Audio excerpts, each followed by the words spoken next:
Hello నమస్తే. ఇలా డల్గానే కాదు, చప్పగా ఉందంట, స్పైస్ లేదంట, టేస్ట్ లేదంట.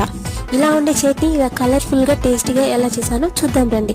అసలు ఏమైందంటే మార్నింగ్ అమ్మ ఇడ్లీకి కొబ్బరి చట్నీ చేసింది. కొబ్బరి చట్నీలో స్పైస్ లేదంట, టేస్ట్ లేదంట. ఎండలు కదా అని పచ్చిమిర్చి వేయకుండా ఎండుమిర్చి వేస్ట్ చేసింది. అయినా ఎవరికి నచ్చలేదు, వద్దని తినలేదు. అలా అని ఫుడ్ వేస్ట్ చేసుకోం కదండి. ఇక్కడున్న స్పైసెస్తో నేను దీన్ని టేస్టీగా చేశాను. అది ఎలానో చూద్దాం రండి.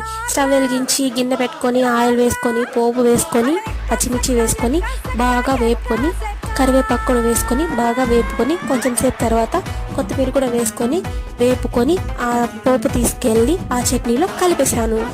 మార్నింగే అమ్మ చట్నీ చేసేటప్పుడు అన్ని పోపు అంతా వేసి బాగా వేపుకొని పచ్చడి వేసింది. అయినా ఎవరికి నచ్చలేదు, ఎవరు తినలేదు. సాల్ట్ సరిపోతే కొంచెం వేసాను అనుకోండి. ఫైనల్ టేస్ట్ బాగా వచ్చింది. ఇలా ఉంది